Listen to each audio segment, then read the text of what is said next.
Hello, here is Explode Your Coaching Business podcast brought to you by gtex.org.uk. I'm your host, the one and the only Simone Vincenzi, and this is the podcast for coaches, speakers, and trainers who want to grow their businesses by making an impact in the world.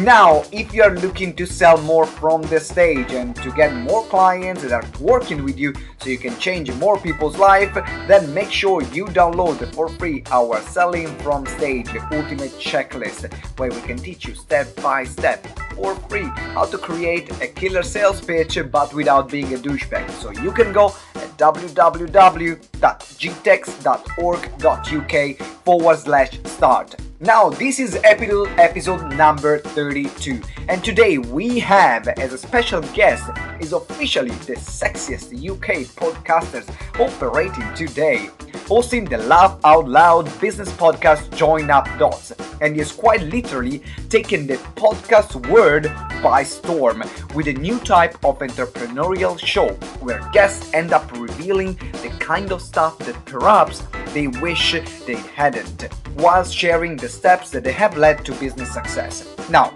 imagine a bar conversation that is recorded for the world to eavesdrop into.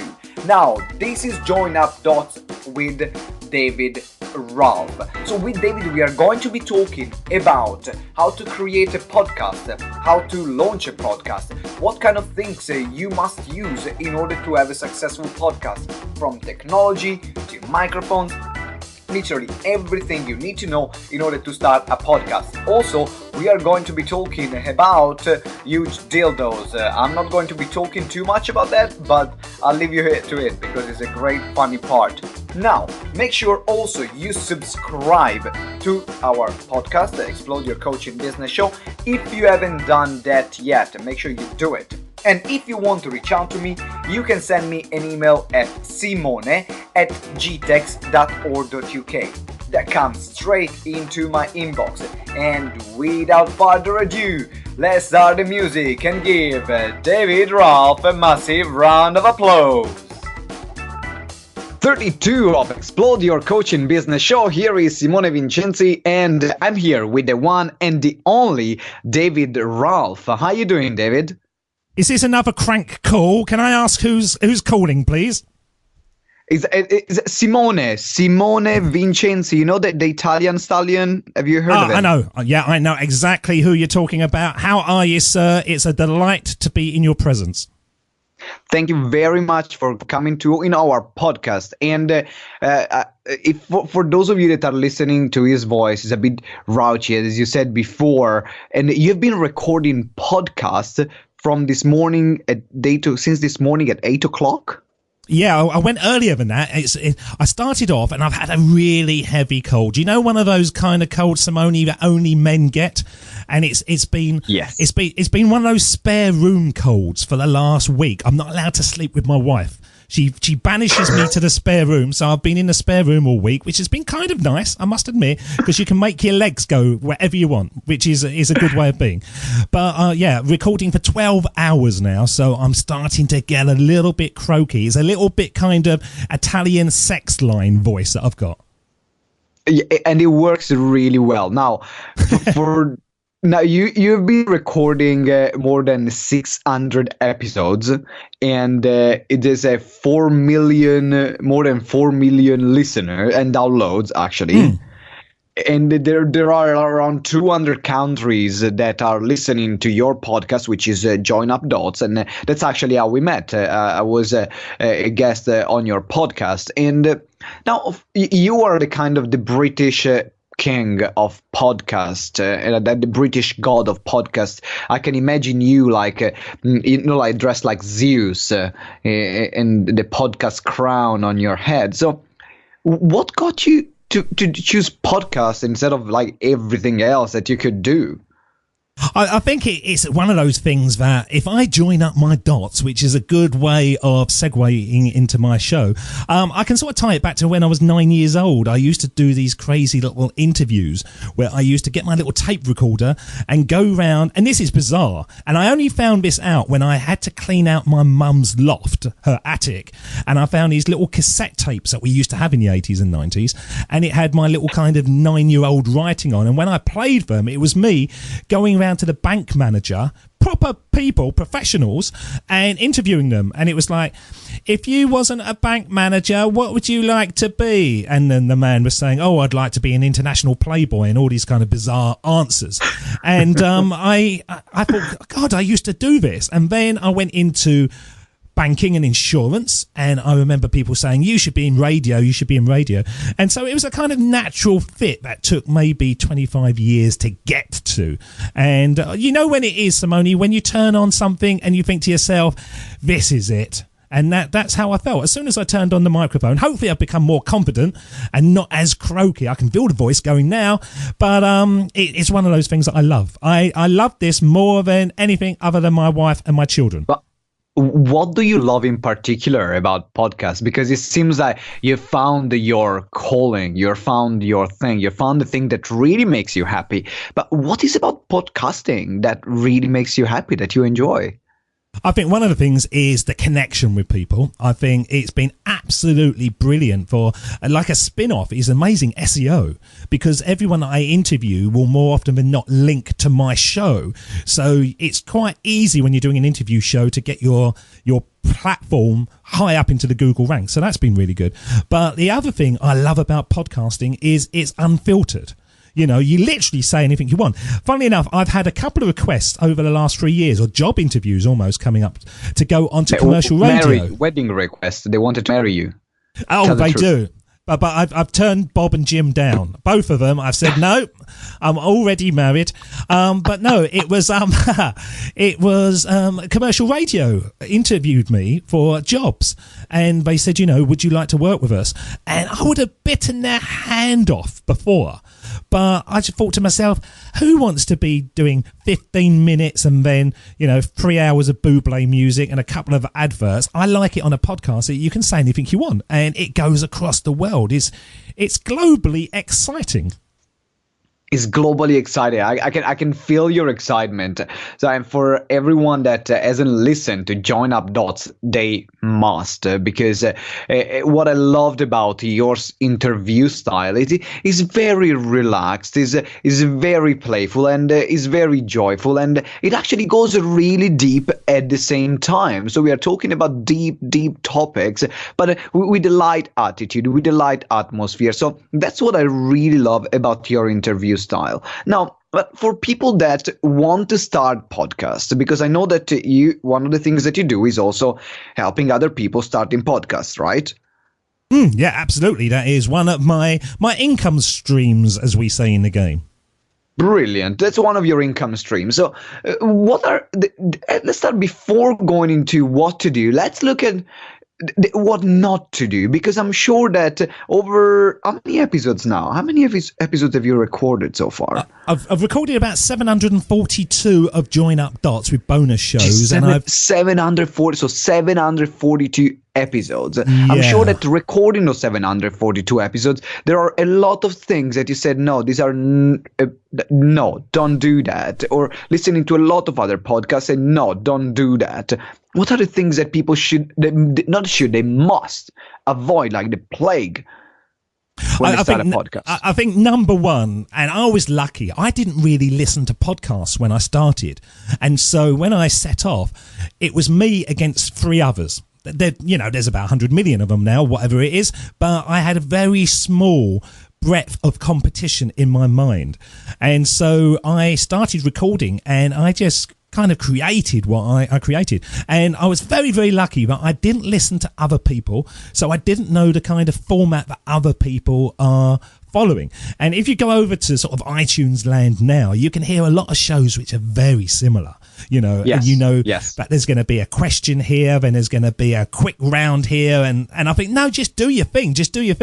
And I was fortunate. I came from a training background that I'm used to standing up in front of people for 8 hours a day, doing a kind of entertaining training. So I had to get very dry subject in a sort of fun format. So I was very lucky in that regard. But I do think, first of all, don't listen to other shows. Just do your own thing, and then enjoy yourself like you can't possibly believe. Like, you almost feel guilty that you're enjoying yourself, you know, but it's so playful because that's your authentic self coming out. And I'm naturally silly person, and so my shows are, as you say, I know it is a weird thing to think. Naturally silly, and so I think I sort of go into deep silliness, which is, it works quite well on a show. And I think the other thing is, don't set your stall out too high. When I started, I was doing an hour plus show a day, 7 days a week, and it was free format. It wasn't scripted questions, and that was a lot of content. And I did 365 shows until I hit the year, and then I wrote out to my list and said, you know, I've done it. There's a year. What do you want more for Join Up Dots in the second year? And they said, less of it. Please, less of it. And I went, what? How can you want less? Yeah, how can you want less of it? And I didn't realise that they were listening to each show. I thought they would just dip in every now and again, you know, but they weren't. They were trying to listen to 7 hours a week, and some people were listening to them multiple times. So it was a bit ridiculous. So they said, please go down to like 3 days a week. So now I do 4 days a week because I've got things to say, Simone. Wow, that is okay. That's really interesting. So the less is more. That's what I'm hearing. Is not too little, but is also what I'm hearing you saying is, allow your audience to actually digest your content and consume your content in their own time. Because if you produce too much, then they can get frustrated because they cannot catch up with your content. Is that right? Yeah, that's right. If you're doing a show, it's very easy to forget that people are listening to it because you're having a great time having a conversation. Yeah. But it lands in other people's ears across the globe, and so you've got to be led by them. And to be honest, looking back on it, it was kind of a relief because it was a conveyor belt, and now I only do it 1 day a week. And all the rest is just me kind of floating around with my harem of ladies in podcasting land, sort of enjoying myself. So it has become a lot easier because of my audience told me, you know, they don't want it. So what I would always say is enjoy yourself. Don't listen to any other podcasts, but start asking your listeners what they want, because they will tell you, and they will tell you if you're not very good, and they will tell you if you're good, and just keep on doing what they want. Now, let's talk about the decision, like the moment where you want to start a podcast. So let's say someone is starting from scratch and they say, you know what, I'm ready. I want to start my podcast, but I don't know what the frick I want to talk about. Yeah. How do you niche your podcast? How do you choose the topic of your podcast? Is that something that you just do it because you can, or is that something which is done strategically? What do you recommend for people when they're starting? Well, this is actually one of the parts of my course that I spend more time on than anything else. It's quite easy to launch a podcast. You get a microphone, you record it, you upload it to a hosting, you know, blah, blah, blah. You can go over to YouTube and you can pretty much learn it in about sort of like an hour or so. So that's an easy thing. The hard thing is finding the subject that you love more than anything.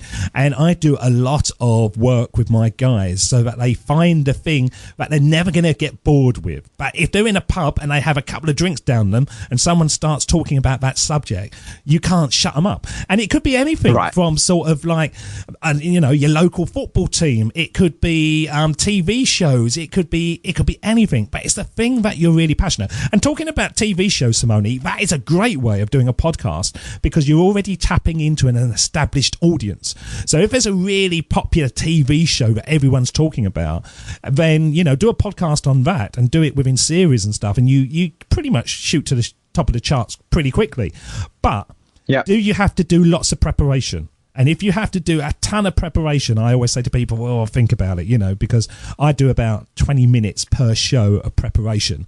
And other than that, it's just the recording. If I was doing 3 or 4 hours, well, I read this thing the other day. This guy does 40 hours preparation per show. I couldn't do it. I just couldn't do it. I would be literally wrapping the microphone around my neck and hanging myself in my studio. What kind of show is that? I got so bored with reading about the 40 hours, I turned off. I don't know what it was, to be honest, but 40 hours per episode, that is like a life sentence. Just record and get it out to the world. Oh my God. So it's about finding the thing that you love to talk about the most. And about the thing that no one would shut you up, the thing that you're really passionate, the thing that you have so much content and so much wisdom inside you that even 400 episodes are not enough to exhaust that topic. That's what I'm hearing you saying. Now, how did you find your passion in terms of what did you want to talk about? Because Join Up Dots as a story, there is a reason why you decided Join Up Dots instead of something else. So what is your thing? It's an interesting story, this, actually, because the title "Join Up Dots." Tell us the story, then. Go for it. I'm gonna tell you, Simone. I'm gonna take control of your show. I'm gonna take control. Join Up Dots is based on a speech that Steve Jobs did back in 2005 when he stood up in front of the Stanford guys and literally said, "You can't see how you get somewhere. You need to look back and connect your dots." He called it, and I remember being at work one day and a guy had gone to the dentist. And you know when guy goes to the dentist, they sometimes pick up ladies' magazines because they're just bored in there. And it's the only place that you might read these kind of things. And I think it was Marie Claire or something. But there was the Steve Jobs speech in there. And the guy came back and he threw it on my desk and he said, "Read this." And I read it and I thought it was brilliant. And that was it. I didn't think anything more of it. And then when I was recording my show, I knew that I needed a hook and I knew that I needed a cylindrical journey. Now, all shows that really What did you say? What was the word? A cylindrical. It had to go round, a circular. Cylindrical journey. I like it. You started becoming very sophisticated in this. I like. Keep going. I am, yes. I'm going to go sexy voice as well as sophisticated. Both Please of them. do.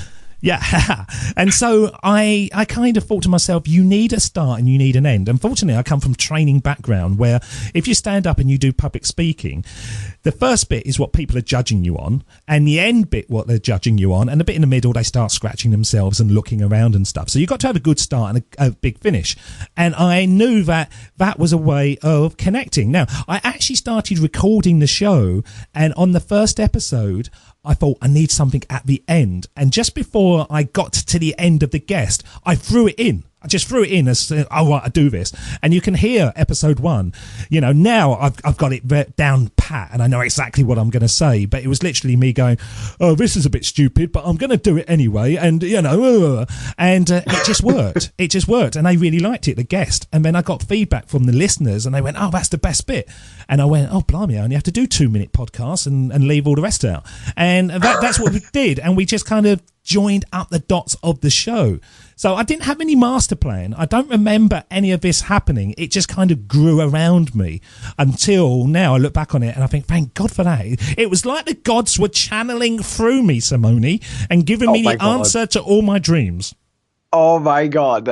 Thank you for this image. I can see you like there meditating for 15 days without food and water on the peak of a mountain, and then finally you realize you got the calling, and you knew how the podcast went. So that's the image that I have of you right now, and you can never take it away. I'm afraid. Now, David, we're talking about finding you. So you found your voice. Someone has found their voice in their podcast. Now let's go a bit more into the technical part, because I have a lot of clients that they say to me, "Oh, I'm not technical and I would love to start a podcast, but I have no clue of what hosting site do I use, or what platform do I use? Do I need to put a podcast in my website? Shall I just use iTunes? Shall I just use Stitcher? Shall I just go on?" Oh my God, it's so confusing. So can you make it simple for us, David? Please help us make it simple, David. I will make it simple for you, Simone, and all your 4 million listeners. Now, the beauty of podcasting is you do it in your home. and you do it through the equipment that you've basically got. So I have recorded, as I say, nearly 800 shows now, and I literally bought a $60 microphone, a $30 mixer, and everything else I've used to sort of make my voice sound better and stuff is kind of donation ware. So it's very cheap at the beginning to do it. But what you do, you record your voice onto a recording device. Some people use something called Audacity. I always use Camtasia. So whatever you can do to record your voice on your computer, people do it on their phones, that creates an MP3 file. That is your podcast. A podcast is no different than a kind of audio file or a video file. Now, the beauty of podcasting is this. You then take that file and you give it to another company that we call a hosting company, and they say, right, we'll look after it, but we'll give you this little link. And this little link, you share it wherever you want, and we will play it whenever anyone actually clicks on it. And that's known as your RSS feed, which stands... Do you know what RSS stands for, Simone? I actually don't. I've always seen it around, but I never asked myself the question. Please enlighten me, David. It stands for really simple syndication. So it just means that you can syndicate that one file wherever you want. So I have mine on iTunes, I have mine on YouTube, I have mine on LinkedIn, I have mine on Facebook, on Twitter, and I don't do anything for that. I just give this link and it's done automatically. Now, the brilliant thing is, and I didn't realize this at the beginning, this link starts to kind of go viral. And there are things called podcast directories, which I suppose in the old days would be something like Yellow Pages or something, where you would look up something and you would the Yellow Pages of podcasts. The Yellow Pages of podcast, yeah. And you would sort of find what you were looking for. Now, people are looking for podcasts and they're looking for different content to listen to and consume. The biggest one of this is iTunes, which is just a directory where all the links point to. And so little by little, this link can be populated across the globe. Now, I'm on TuneIn Radio, I'm on iHeartRadio, I'm on Speak Talk Radio, which is 250 terrestrial radio stations in America. So, you know, these poor people are tuning through their dials and they suddenly get my stupid ramblings. And I don't do anything more than just talk into it once and give this file to somebody. So if you think about it on the wider sense and you have got a blog and you write a post and you try to get people to link to it, nothing is more viral at the moment than podcasting, because number one, more often than not, you can get a guest, they share it, then it gets onto their audience, then the directories get it, then sort of Google gets it, and it literally does spin off. So if you're consistent enough and people like the content, you can get quite a lot of listeners, i.e. customers. That's the big thing. I think of all my listeners as potential customers. I don't say that to them, Simone, but on your show I will do. And you can. They're not listening to this, so I can say, okay. The reason why I do this because I want your credit card. That's it.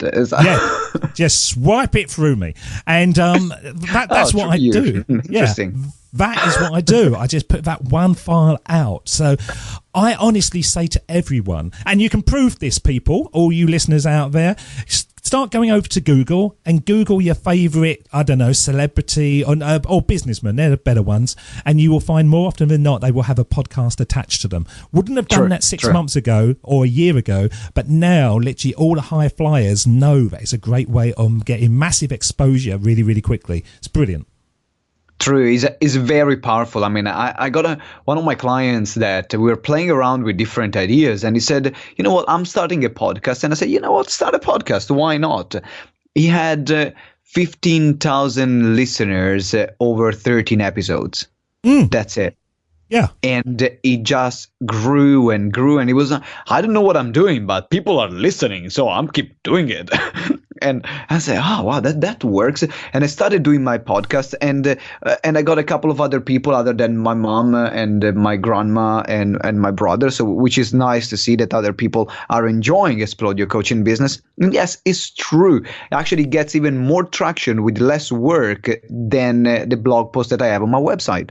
So yeah, and the thing about that, just jump in, the nichier that you can do, the more loyal the audience. So if you did something like underwater knitting, something really, really bizarre, and you may only find 50 listeners, but those 50 listeners are hanging on your every word, you can monetize really quickly. I know people that have monetized their podcast with 2 listeners, literally on the first day. I actually recorded my very first episode, and a lady came through within about an hour or something, it seemed like, from Arizona, never forget it. And she literally said, David, I love this show. Thank you very much for releasing it to the world. How can I work with you? And at that stage, it was like, you can't work with me. I don't know anything. I'm just an idiot. I've just recorded this. I don't know what I'm doing. Just leave me alone. Just leave me alone. But I could literally have monetized it on the very first show, but I didn't have a product and I didn't have a belief in myself at that stage. I was just sort of making it up as I went along. But yeah, as long as you provide the content, it's focused, it's laser targeted on that subject, which is why something like a football podcast, I think that would be quite hard to monetize. But if you're doing something where people will then buy a program or a platform, then it's quite easy to do.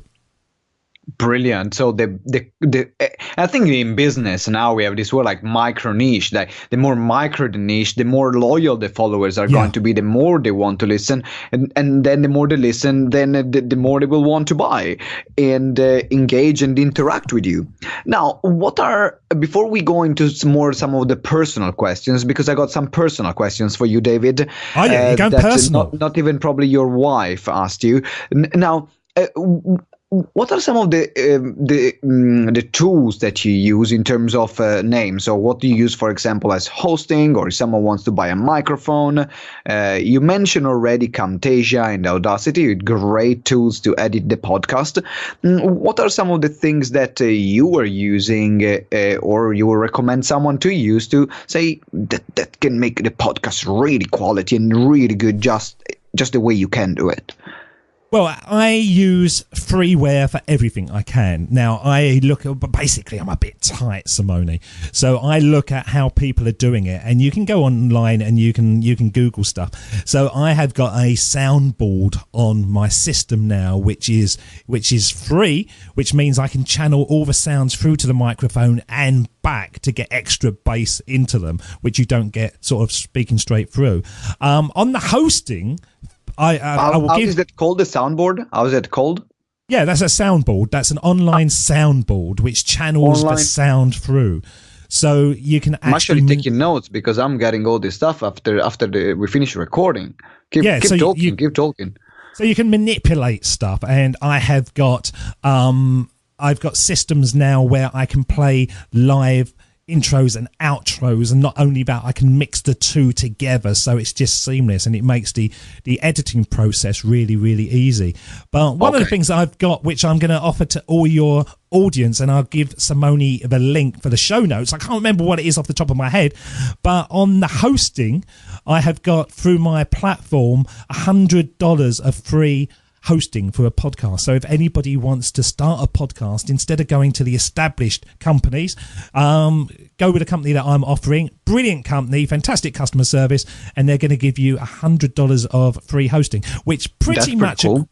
Yeah, it equates to, imagine, sort of like $600 really for the amount of hours you can actually put within those 100 hours. Yeah, exactly. Do you remember the name of the company on the top of your head? Not. It's called Awesound, AWESOUND.com, and I will give you a promo code which you can put on the link, and it's as I say, it's a huge offer, 100 hours of free hosting. That's brilliant. I recommend everyone to take it. If you're starting right now, go there and take it. In terms of microphones, what is the microphone that you like? What is a microphone that you like, David? I like the ATR 2100 Logitech. Now, when I was going through at the very beginning, looking at what microphone to use, I went on Pat Flynn from the Smart Passive Income site. And he had a really good thing about podcast microphones, and he said, right, this one's about $19 and I'm going to record into it, and he put it on and it sounded a bit telephony, and he said, and this one is $40, and then the ATR 2100 is $60, and then the next one's $400, and there was no difference between the 400 and the 60, and I thought, blimey, I can't tell any difference, and he said, I can't tell any difference, and if I knew what I know today, I would get the cheaper one. one. So I thought, that'd do me. So I'll take the cheaper one. Yeah, absolutely, if it sounds as good. And now it's a kind of podcasting microphone of choice. It gives a great sound. It's known as a dynamic microphone. So it focuses the sound in. Some of them, condenser microphones, without getting too techie, pick up the whole ambience of the room. And so it will record from the back and the front and the side. It's very good if you're recording a band and you want to plonk it in a room and pick up the guitarist and the drummer and they're all sitting in different directions. That is great. But what you want with a podcast microphone is the ability to talk straight into it, and it's not picking up a load of noise, especially because podcasters generally will be recording at home. So you don't want people sort of going, are you still in the toilet? You know, picking up all the sort of... the toilet flushing and like the baby crying on the floor and all these kind of things. All right. Yeah, you do. Well, that's really important. Thank you. And so that's what I would go with. ATR 2100, the Logitech microphone. It might actually be cheaper if they're looking for it to get it from America and get it shipped back. If they're in the United Kingdom, I think over here there was about a £30 difference, and it actually worked out about £10 cheaper to get it flown in from America. Okay, thank you for the tip. So guys, get it from US. I remember when I bought mine, I got the Blue Yeti, which looks like a very heavy, huge dildo, and it is a nice sound, but I didn't want such a heavy dildo to carry around with me, which looked really weird. I was actually shocked. Now I understand why they call it the Blue Yeti. Now the sound quality is good. I cannot complain about the sound quality. But it was it is heavy. It's big. It's have you tried the Pink Rabbit, the follow-on? No. Have you not tried the Pink Rabbit? Simone, I'm just being rude on sex aids. I was following your theme there, and I was taking you down a path. You don't want to go down there, sir. You're too young and inexperienced. You know what? I can give it a go. If you recommend it, I'll give it a go with the Pink Rabbit. Yeah, go for the Pink Rabbit and let's see what kind of podcast you record. Moving on. Now, talking about a more personal question, David. Who inspired you in your life to be who you are right now? If you have like 3 people, or that could be living or dead, and I take this question from Tim Ferriss, which I love his podcast, the Tim Ferriss Show. What 3 people, they can be living or dead, that inspired you to be who you are today? And one of them I know is me, so don't put it in. But what are the other 3 people? Right, I think on the podcast sense, there is a guy called Michael O'Neill who's got a show called the Solopreneur Hour podcast, and I was very fortunate to listen to his very first episode. And so he was a big sort of inspiration. And on episode 8, I sent him a little voicemail and he played it on this Solopreneur show. And it was the first time I'd ever heard my voice in internet land. And it was really exciting. And so he would be a big inspiration. Mr. Solo Hour, I salute you. Who else inspires me? My wife inspires me. She inspires me to get out of the house. And so I come up to the recording studio at the back of the garden where I record. So she's a big inspiration. And she was great, my wife, when things weren't going so well. It's very difficult in the early days of podcasting, especially when you haven't got anyone to teach you, which I didn't. I just kind of thought that I could naturally make it up as I went along. Bad mistake. And I think the last one, would be, I would say someone like Paul McCartney, actually. Now, I've never personally met him, but when you hear the story of the Beatles about how much effort they put into just becoming a band, and how much effort they put into learning a chord on their guitar, and how much effort, and it was all effort.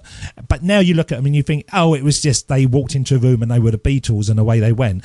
It made me realise that everything is a journey, and if it takes 10,000 hours to be good at something, then so be it. That's the way it has to be. You know, I've already booked in my 1,000th guest.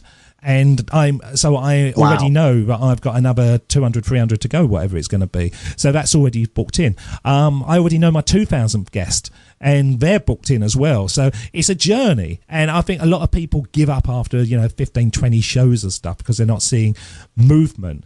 If you look at the big guys like the McCartneys and stuff, you know that they slogged for years before they even got a glimmer of anything. So I would say that they would be the inspiration, but of course you riding around on your big pink rabbit, that is a huge inspiration. Well, thank you very much, in particular being mentioned in the light of Paul McCartney and your wife. So that's a very big honor for me. I appreciate that, David. And now I have another question, because we were talking about Steve Jobs, we were talking about joining up dots, and I think that we have in life this turning moment. It's like we have these moments where things turn around, and we need to look at ourselves in the mirror and say, this needs to change. When was the last time you had one of these moments? So the latest time where you had one of these moments that made you change direction, like the latest change of journey that you had? I think actually it must have been probably about 2 months ago. I suddenly decided I was on the path to have the number one show in all the world, and I was absolutely driven. And I think that probably about 3 or 4 months ago, I thought to myself, does it matter? Does it matter if I've got 100,000 people a day or 2 million people a day and stuff? And so I just started to relax and enjoy it. And I think that was a big weight off. And funnily enough, I think the shows have got better since then.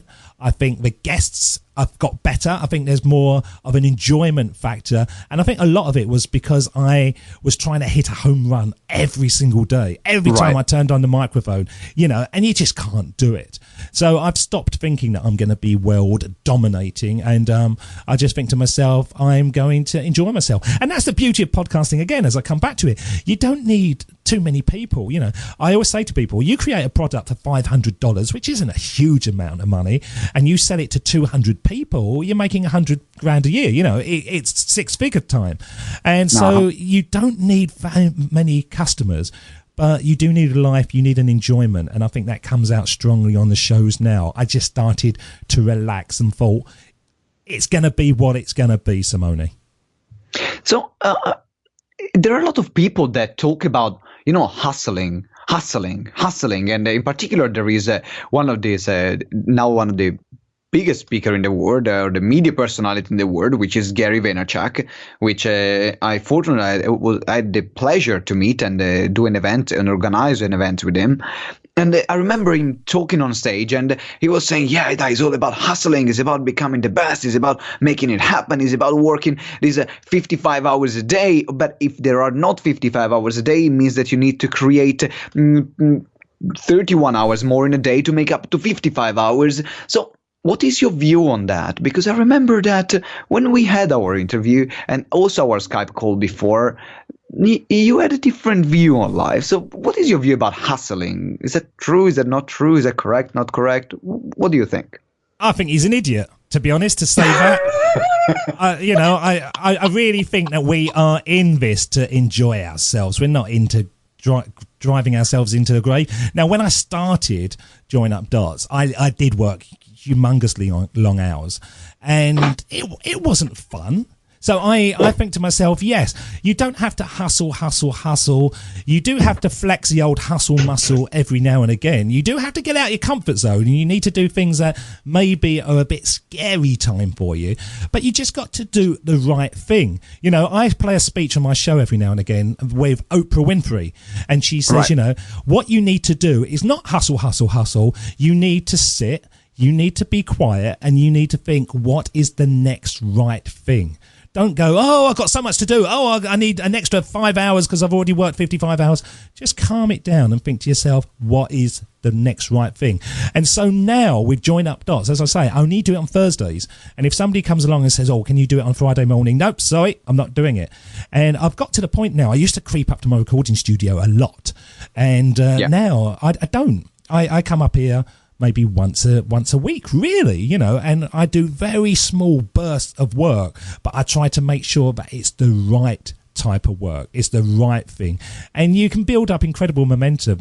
I consider you as a good friend now. We've never personally met, but I find it's a rewarding connection that can actually take you places. And so building a podcast where you connect with these people, I think that's probably, 100 hours of hustle, isn't it? That you and me have spent 2 hours together deeply talking about stuff. You can now Facebook me, I can Facebook you. It's more than friendship, but it's not as big as personal friendship. You know what I mean? So it does cut through the hustle. It creates an instant connection between the interviewer and the interviewee, because and that's actually the reason why. That was the main reason why I started a podcast. I never set up to have a podcast to reach millions of people. That wasn't my intention. I have other means for that. For me, the podcast was actually started for a very selfish reason, which is I want to connect with amazing people. That's it. That's all my view. For me, I want to connect with amazing people. And at the same time, for my audience, I want them to really learn quality content and at the same time have a great time while they're listening to it. So that was my reason. And now slowly it's growing, and I'm pretty happy about that. And I agree with you. It creates such a deep connection, which is almost instant. And I haven't found any other media that is able to do that with such a low cost, for such a low cost.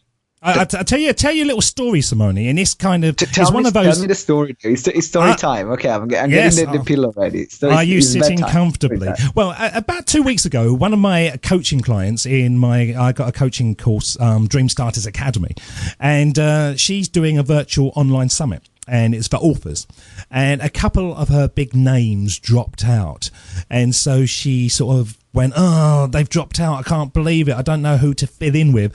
I would like this person and that person." And I thought to myself, "Oh, I'll connect you." And I didn't think anything of it, And then as I was sending the email to these two A-listers, basically, and they responded back to me, and I'm friends with them on Facebook and stuff, I suddenly thought to myself, "My God." A year and a half, 2 years ago, I was just an insurance trainer. I was in a bank. I was in insurance. I was in company. I could never have done this. And now I just go, oh, I can connect you two. It blows my mind how your network explodes. As I say, 800 shows. Those 800 people have then got PAs more often than not. Those people are connected. My LinkedIn profile, I can literally say, oh, there's that guy Simone. Yeah, he's always blowing that Australian thing. I need to connect. Very wrong. We've been talking about big heavy dildos, and we're talking about blowing Australian things. I don't know. Are you sexually frustrated, Simone? Do you need to get things off your chest? I am. Yeah, I've been. I've been drinking since I was 5, and. You're slightly backed up. I will sort it. I will sort it out for you. I don't know how I'm going to do that, but I'm sure you can do it on Amazon. Everything's possible on Amazon. I appreciate that. But it's amazing that I can just connect now, without being arrogant about it. But I couldn't have done that if I was a blogger, I'm sure. Yeah, it's very powerful. Now, let's go back into a bit more the technicality of the podcast. Now, this is something I've been struggling with. So this is a very selfish question. And I want you to answer to this question as a friend, to me as a friend. Imagine you are my friend. Okay, you're more than a friend. Really dear friend. Okay, just imagine it. Even if it's not true, just imagine it. And how can you record a good quality podcast when you are interviewing someone? So if, let's say, you're not just recording your voice by yourself and you have an interviewee and you're interviewing someone else, how can you make sure that the quality of that interview is top notch? Because I've been struggling with that. So David, help me, please. Right, okay, there's two ways of doing this. Number one, do you want the easy way or do you want the really clever, sexy way that gives you brilliant sound? I get you to choose this one. Show off your knowledge, man. I'm going to go with the sexy one because this is something that I didn't do in the very beginning. Now, when you're recording Skype, what happens with Skype? There's a couple of things. you get white noise in the background. It's only really soft white noise. And when you're actually sort of recording, now I've got headphones in my ears, I can't hear it. But when you play back on a tape, or my age then, it's not a tape, is it? An MP3. You can hear this tiny little... It's so annoying. Yeah, it's annoying. So what you need to do is two things, Simone. Go for it. I'm writing them down. Okay, if you record on Audacity, which is a free program, it has a really good noise reducer. And so what you do, you get your guests' audio, their track, and you highlight a little bit of silence, which you think is silence when they're not talking. And you let me stop you there 1 second before we go. So you're actually getting do you get them to send you their track, or are you recording their track on Audacity? Yeah, you record it in Audacity or whatever you want. So you can record on any software you want. But you can then transfer those tracks into Audacity because it's got this little device on there. Yes. Now, I use Camtasia, and Camtasia has the same thing as well. And the brilliant thing about it is that you find the hissy, the white noise on their track, and you mark it. Get about 2 or 3 seconds of it, and you press noise reduction. That creates an audio sound profile. So it just isolates that hissing sound, that very faint hissing sound. And you say, get rid of it. And it goes along the track. And every time it finds that hissy sound, it takes it off. It cleans up the track. Now, that is brilliant for your guests because you then get really good audio. But what I found was, because I record directly into my microphone, into my system, I could clean up the guests' audio, but mine was slightly hissy as well. So what I have is a free noise gate. So when I'm talking, my microphone's on. But as soon as I stop talking, and I'm going to do it now, it should go totally quiet. Now, it goes totally quiet.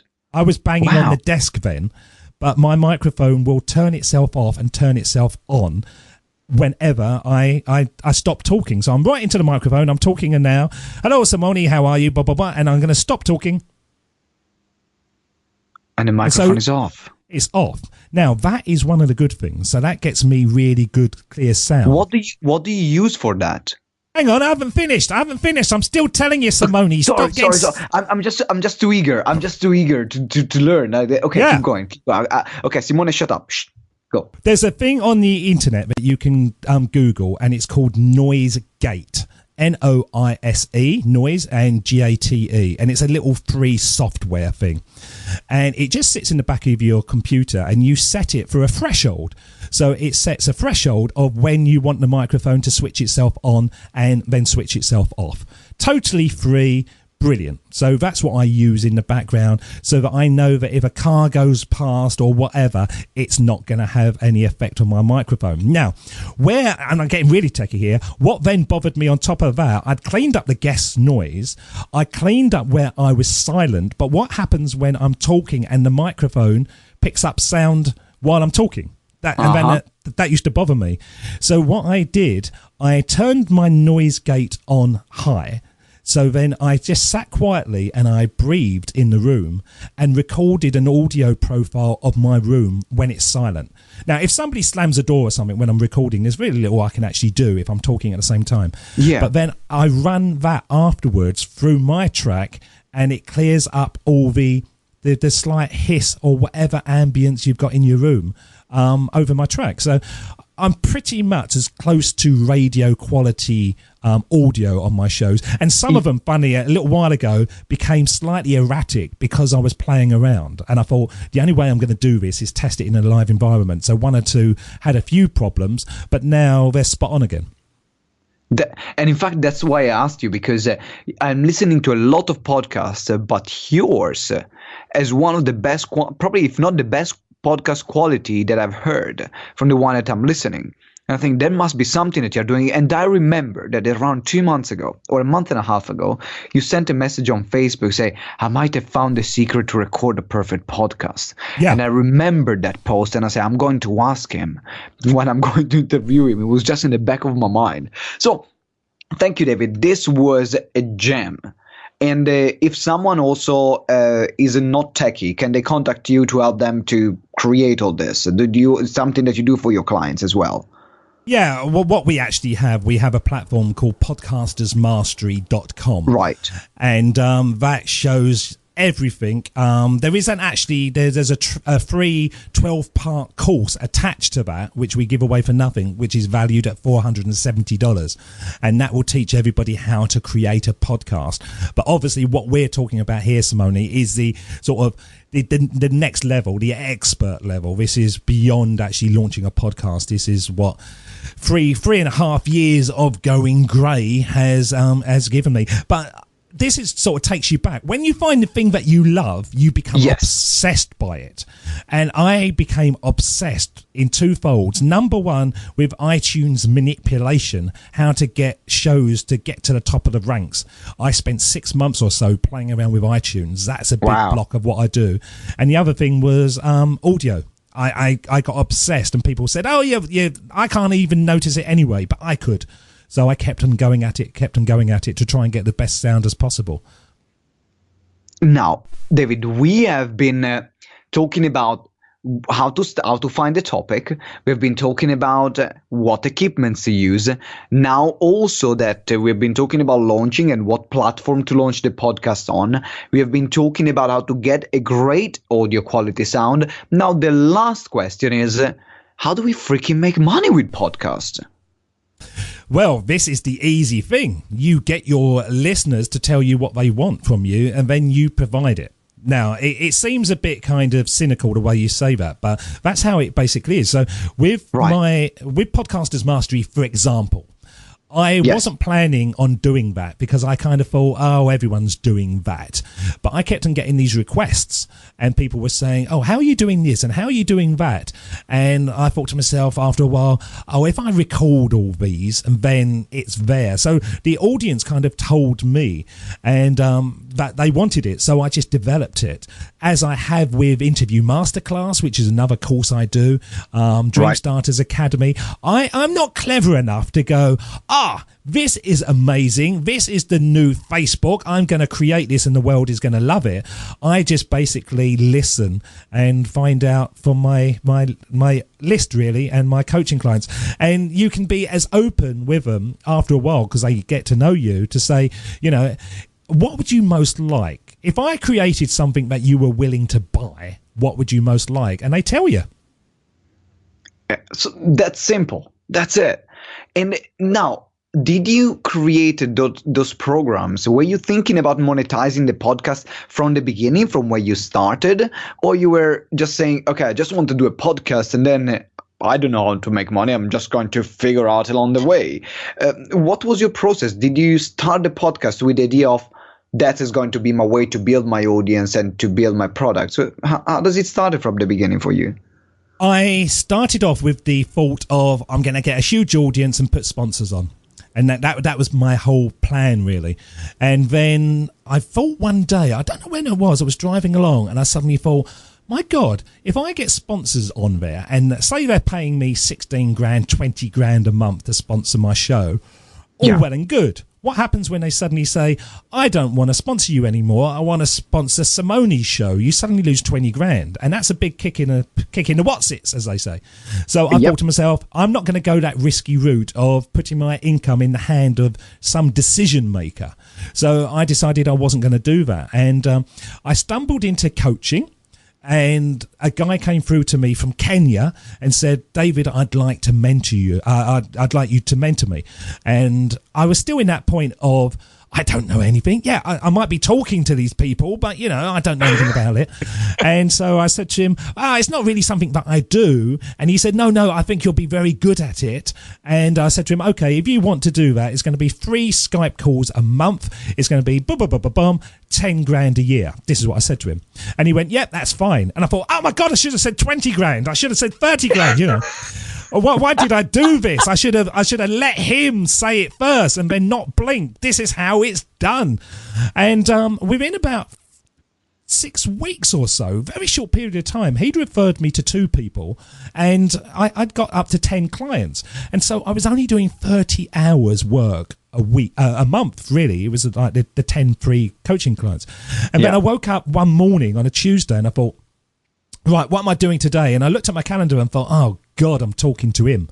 And I thought, I don't fancy this. I really don't fancy this. You know, this isn't why I quit my job, to be talking to people that I didn't really want to talk to, you know, because it just wasn't my thing. So I said to my wife, I'm going to get rid of all of them. And she said, no, just keep 3. And I said, no, I'm going to get rid of all of them. It's not making me happy. I'm going to get rid of all of them. And she said, yeah, but we need the money. We need the money. You know, I won't sleep with you anymore if you haven't got the money coming in. And so I said, well, I'm going to be like Simone and just be backed up for the rest of my life. I don't care. I don't need your womanly ways.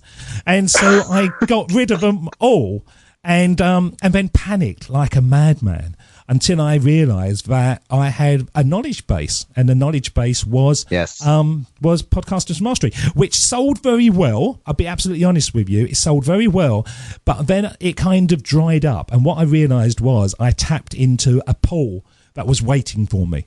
So at that time, it was like a given that they were going to buy my products. Now I've actually got a sales and marketing guy who's building all the sales funnel and sort of the lead generation, and we're doing things properly, so that we can keep a constant stream in the funnel, bringing the income through, and not just do very well for 1 month or 2 months and then it sort of dries up. So it's become more a business, but it allows me to step away from it. All these things I'm talking about now, it's scalable. I've recorded them. In Podcasters Mastery, there's about 300 videos. And I go back over stuff, and it goes really deep. As I say, it's about cracking the iTunes code. It's about how to get the best audio, how to do this for the free, how to get best guests. You know, it's literally everything in my brain that I've learned, I've sort of thrown into the mix. So it's very, very comprehensive. But I could be sitting here now, Simone, and people could be buying it. You know, it's brilliant when you be able to get to that profile that people believe that you know what you're talking about, and when you believe that you know what you're talking about as well. Which makes it it makes turning point. Again, we are talking about turning points a lot in our interviews and in Explode Your Coaching Business show. And again, it's a turning point where you arrive and you build your audience, and the audience trusts you. And I think that the key word that you said before was trust, because that audience was ready to buy from you because you build the trust with them, that you were the right person from them to learn from, because as you said, there were a lot of other people that are doing courses on podcasts. But why you? Because they bought from you because you had built that relationship with them constantly, episode after episode. Now, the last question I want to ask you before you can tell our guys how they can get in touch with you is you had really incredible guests. I was looking at your guests. I mean, you had like people like Jack Canfield on your show.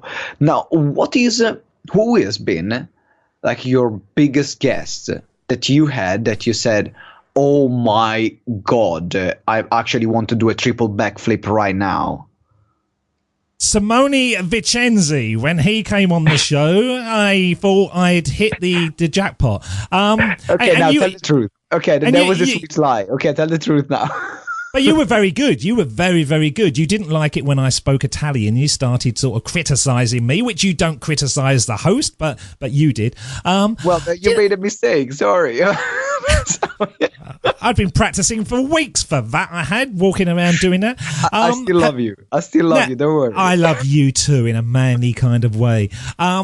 Yeah, Jack was very good because he was, really down to earth. But I've been lucky. I've had a lot of kind of explorers and first people. So you may not sort of know them by name, but they were really fascinating. Like Jason Lewis, who was the first guy to self-propel himself around the world. So he started walking from London. Yeah, so he walked from London to Dover, and then he managed to pedal a pedalo across the Atlantic, and then he... As you do. Yeah, and he got stuck in a current and had to pedal in one spot for 3 weeks, not going anywhere. And then he roller skated, and he, it's absolutely amazing. It took him 13 and a half years to get round which was fascinating. And the first lady to get to the top of Everest on 2 sides, who's become quite a close friend to me now. So I like those kind of people more than the big sort of celebrity people. But I am pushing towards the celebrities because they're starting to get on my radar, which is kind of exciting. And I think I'm at that point now, as you sort of mentioned at the beginning, that they're just normal people. They don't faze me anymore, where I think, you know, in the early days, I would have been a bit on edge. Oh my God, you know, I've got this person now. And I think I was a bit on edge with Jack Canfield, but that was 400 plus shows ago now. So I think I'm ready to get the guys on, because we're no different. We all sit on the toilet. We all watch Breaking Bad. You know, we're all the same. We are. And when you will have Kim Kardashian, let me know, okay? Let me know when Kim Kardashian is going to get on your show, all right? I couldn't get her bottom on the podcast. It would be too wide for my show. All right, David, it's been an incredible interview so far. I had a blast. Oh my God, I want to do another one. Now, how can people get in touch with you? How can people reach you? How can people take a picture with you and put them on their bedside table? How can they get in contact you? This is a weird kind of stalking you've got going on here. I don't understand this grooming that you've got with your audience. But the easiest way is go over to joinupdots.com, and all my training platforms are on there. Not all of them, actually. We're sort of adding and changing that through. Or over onto iTunes, and you can find me there. But the easy place is joinupdots.com, and you can connect with me directly. And I love to hear from people, especially new listeners who have just stumbled across the show. And I always find it amazing. But then, of course, there's billions of people. Why should people know my show? But when you're so involved in it, you kind of think that everybody should be sort of listening. Do you know what I mean, Simone? I don't mean to be cocky, but it's your life. And when people say, I've just stumbled across your show, you think, really? After 800 shows? Thank you. Oh, yeah. You're so kind. And it was the wife who said that last time to me. Well, David, thank you very much again for this interview. Before we wrap up, do you have any last word of wisdom that you want to leave our audience with? Yeah, start your Christmas shopping early, because it will always take you by surprise. You haven't got much time now, so start getting, and you feel relaxed, won't you? You'll feel relaxed because it's all done. Thank you. I'm actually going to do my Christmas shopping tomorrow. So Black Friday is a great day for Christmas shopping. Now, David, thank you very much again for joining today. Guys, make sure that you get in touch with the one and the only David Ralph, joinupdots.com. You will find all the links of what we talked about the microphones, the website, the softwares, Join Up Dots, David's program, all either on the website or on iTunes or a Stitcher, wherever you are listening this podcast from. And also make sure you subscribe, because if you haven't subscribed yet, Santa Claus will not bring you a present. So remember, you still have a chance to get into Santa Claus Good People's list. Subscribe to the podcast and leave us a comment. From me, Simone Vincenzi, and David Ralph is everything. Guys, thank you very much, and see you next episode. Ciao.